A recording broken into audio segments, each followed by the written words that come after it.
Hey everyone, Attorney Matthew Sanchez. Domestic violence is never okay. But filing false charges of domestic violence to get the upper hand in a custody case is not okay either. Today, let's talk about domestic violence in custody cases in Albuquerque, New Mexico.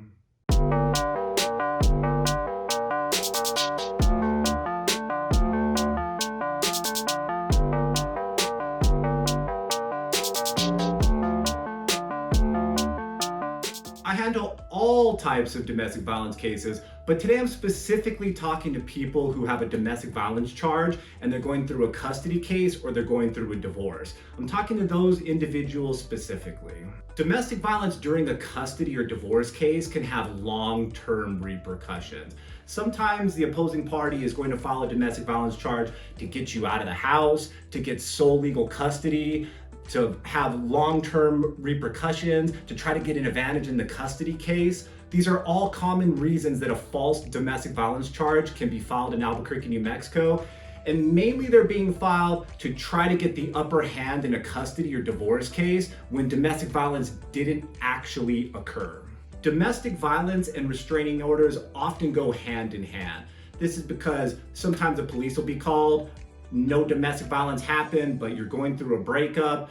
The process is then abused and potentially a restraining order is filed when there was no domestic violence. Now you're suddenly out of the house, you have no contact with your children, and your ex has sole legal custody. These are some of the common ways that restraining orders can be used or domestic violence can be used. And it can be abused in order to try to get sole legal custody over the children.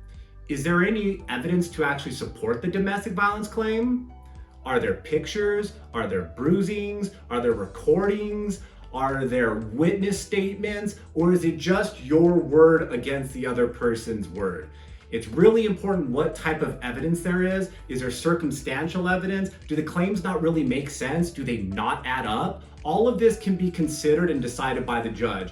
Now, in criminal cases, they're gonna have to show their case beyond a reasonable doubt, meaning that they're gonna have to show that the normal person would have no concern moving forward with a conviction, whereas a restraining order is a lot different. It's preponderance of the evidence, which basically means it's more likely than not. So the difference in a domestic violence criminal charge and a restraining order charge is gonna be the difference between proof beyond a reasonable doubt and a preponderance of the evidence. But what evidence is there in your case?